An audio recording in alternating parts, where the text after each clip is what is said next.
दुर्गा सप्तशती 13वां अध्याय। सुरत और वैश्य को देवी का वरदान। महर्षि मेधा ने कहा, हे राजन, इस प्रकार देवी के उत्तम महात्म्य का वर्णन मैंने तुमको सुनाया। जगत को धारण करने वाली इस देवी का ऐसा ही प्रभाव है। वही देवी ज्ञान को देने वाली और भगवान विष्णु की इस माया के प्रभाव से तुम और यह वैश्य अन्य विवेकी जन मोहित होते हैं और भविष्य में मोहित होंगे। हे राजन, तुम इसी परमेश्वरी की शरण में जाओ। यही भगवती आराधना करने पर मनुष्य को भोग, स्वर्ग, मोक्ष प्रदान करती है।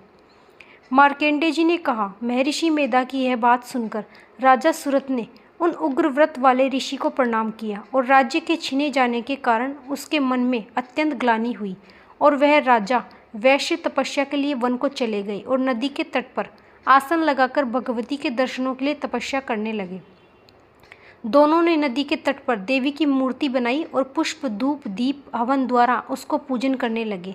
पहले उन्होंने आहार को कम कर दिया, फिर बिल्कुल निराहार रहकर भगवती में मन लगाकर एकाग्रता पूर्वक उसकी आराधना करने लगे। वह दोनों अपने शरीर के इस रक्त से देवी को बलि देते हुए 3 वर्ष तक लगातार भगवती की आराधना करते रहे। 3 वर्ष के पश्चात जगत का पालन करने वाली चंडिका ने उनको प्रत्यक्ष दर्शन देकर कहा।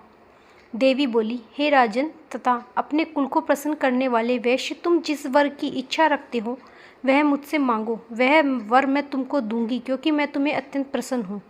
मार्कंडेय जी कहते हैं, यह सुन राजा ने अगले जन्म में नष्ट न होने वाला अखंड राज्य और इस जन्म में बलपूर्वक अपने शत्रुओं को नष्ट करने के पश्चात अपना पुनः राज्य प्राप्त करने के लिए भगवती से वरदान मांगा।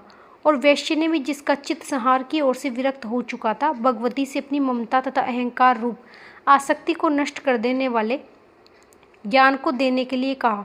देवी ने कहा, हे राजन, तुम शीघ्र ही अपने शत्रुओं को मारकर पुनः अपना राज्य प्राप्त कर लोगे। तुम्हारा राज्य स्थिर रहने वाला होगा। फिर मृत्यु के पश्चात आप सूर्य देव के अंश से जन्म लेकर सार्वणिक मनु के नाम से इस पृथ्वी पर ख्याति को प्राप्त होंगे।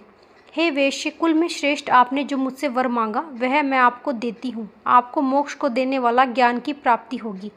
मार्कंडेय जी कहते हैं, इस प्रकार उन दोनों को मनवांछित वर प्रदान कर तथा उनसे अपनी स्तुति सुनकर भगवती अंतर्ध्यान हो गई। और इस प्रकार क्षत्रियों में श्रेष्ठ वह राजा सुरत भगवान सूर्य देव से जन्म लेकर इस पृथ्वी पर सार्वणिक मनु के नाम से विख्यात हुए। अध्याय 13 समाप्त।